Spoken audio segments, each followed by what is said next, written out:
Hello दोस्तों, welcome to this campaign of read for India change India. दोस्तों, book से सीखी हुई सारी बातों का कोई फायदा नहीं होगा अगर उसे हम अपनी डेली लाइफ में प्रैक्टिस ना करें। इसी चीज को ध्यान में रखते हुए आज हम एक नए कैंपेन को स्टार्ट करते हैं जहां पर हम एक पर्टिकुलर वर्ड को डिकोड करेंगे, जिस वर्ड्स की हमारी जिंदगी पर बहुत बड़ी अहमियत रहती है। ना तो दोस्तों हम उस पर्टिकुलर वर्ड को डिकोड करेंगे, बल्कि ये भी सीखेंगे कि कैसे हम उस वर्ड को अपनी डेली लाइफ हैबिट में ला सकते हैं और सक्सेस अचीव कर सकते हैं। उसके बाद हम कुछ महान लोगों की लाइफ भी डिस्कस करेंगे जिन्होंने इस छोटे से वर्ड को यूज करके इतिहास रच दिया है। तो दोस्तों, welcome to this new series of decoding the word, और हमारा आज का वर्ड है burning desire. Edwin C Barnes को हिस्ट्री में थॉमस एडिसन का सबसे क्लोज बिजनेस कलीग माना जाता है, लेकिन उन्हें थॉमस एडिसन का पार्टनर बनने में 5 साल लग गए। दोस्तों, एडविन के अंदर एक बर्निंग डिजायर थी कि वो थॉमस एडिसन के साथ काम करना चाहते थे, ना कि उनके लिए काम करना चाहते थे। और इसी डिजायर को अचीव करने के लिए वो थॉमस एडिसन के ऑफिस पहुंच गए। जब वो थॉमस एडिसन के ऑफिस पहुंचे तो उन्होंने ये नहीं सोचा कि चलो ट्राई करते हैं, बट उन्होंने ये सोचा कि चाहे जितना भी टाइम लगे, जो भी काम करना पड़े वो करेंगे, जिससे कि वो थॉमस एडिसन के पार्टनर बन पाए। उन्होंने ऐसा नहीं सोचा कि पहले काम स्टार्ट करते हैं और अगर ठीक नहीं लगे तो कुछ और काम कर लेंगे, बल्कि उन्होंने बोला कि चाहे कुछ भी काम क्यों ना करना पड़े, मैं करूंगा। और दोस्तों, फाइनली एडविन सबसे क्लोज पार्टनर बन गए थॉमस एडिसन के। तो बर्निंग डिजायर अचीव करने का सबसे पहला क्राइटेरिया है कि हमें अपने सारे अल्टरनेटिव्स को बंद कर देना चाहिए और जिस चीज के बारे में हम सोच रहे हों सिर्फ उसी पर फोकस करना है, जैसे कि एडविन चार्ल्स ने किया to become business partner with Thomas Edison. हमारा डिजायर इतना स्ट्रांग होना चाहिए कि उसे अचीव करते हुए हमें वापस लौटने का कोई भी रास्ता ना दिखे। आइदर वी विन और वी पेरिश। और दोस्तों, हिस्ट्री इस बात का एग्जाम्पल है कि अगर हम इसी डेडिकेशन से चलेंगे तो हमारी जीत पक्की है। हमारे डिजायर में अगर फेलियर, डाउट, रिट्रीवल, फियर जैसी चीजें होंगी तो हम कभी नहीं जीत पाएंगे। बर्निंग डिजायर एक पैशन है, ऑब्सेशन है, डिटर्मिनेशन है, फेथ है। तो चलिए हम आगे बढ़ते हैं और सीखते हैं कि कैसे हम अपने अंदर ऐसे डिजायर को ला सकते हैं। दोस्तों, थिंक एंड ग्रो रिच में author Napoleon Hill 6 steps to achieve desire for riches बताते हैं। द फर्स्ट स्टेप, हमें अपने माइंड में एग्जैक्ट अमाउंट ऑफ मनी सोचना है हमें जिसकी डिजायर है। सिर्फ बोलना कि मुझे बहुत सारे पैसे चाहिए इज नॉट इनफ। हमें एग्जैक्ट डेफिनेट अमाउंट सोचना है जिससे कि हमारा ड्रीम अचीव हो सके। दोस्तों, इस डेफिनेट अमाउंट सोचने का एक साइकोलॉजिकल रीजन होता है। द सेकेंड स्टेप, हमें ये इंटेंड करना है कि उतने मनी के रिटर्न में हम क्या दे पाएंगे।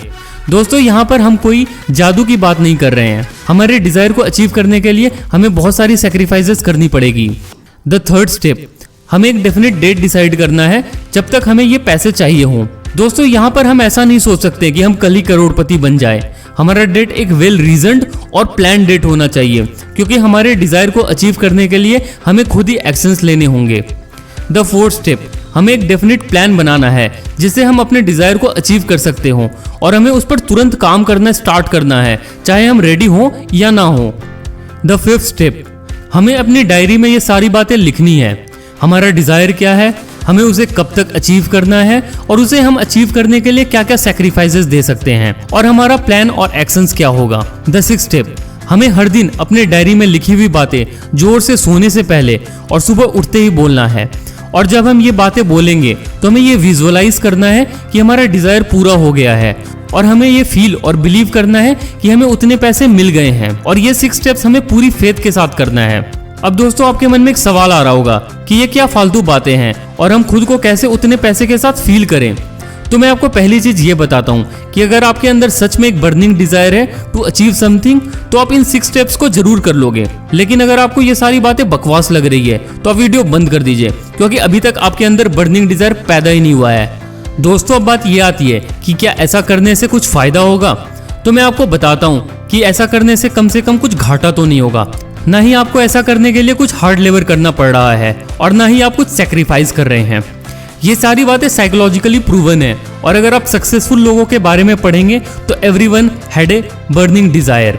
कोलंबस ने एक अननोन वर्ल्ड के बारे में ड्रीम किया था और उसने अपना सब कुछ लगा दिया to discover that world, and the result is he discovered it. Henry Ford, जो पुअर और अनएजुकेटेड थे, उन्होंने बिना हॉर्स के चलने वाले कैरेज का सपना देखा, एंड द रिजल्ट, उनकी ड्रीम्स ने 4 व्हीलर का इन्वेंशन कर दिया। थॉमस एडिसन ने एक लैम्प का सपना देखा जो इलेक्ट्रिसिटी पर चल जाए और 10,000 टाइम्स फेल करने के बावजूद he invented electric bulb. Abraham Lincoln ने ब्लैक स्लेव के फ्रीडम का सपना देखा and he achieved it. Wright brothers ने एक ऐसे मशीन का सपना देखा जो हवा में उड़ जाए और रिजल्ट आप लोग देख ही रहे हैं।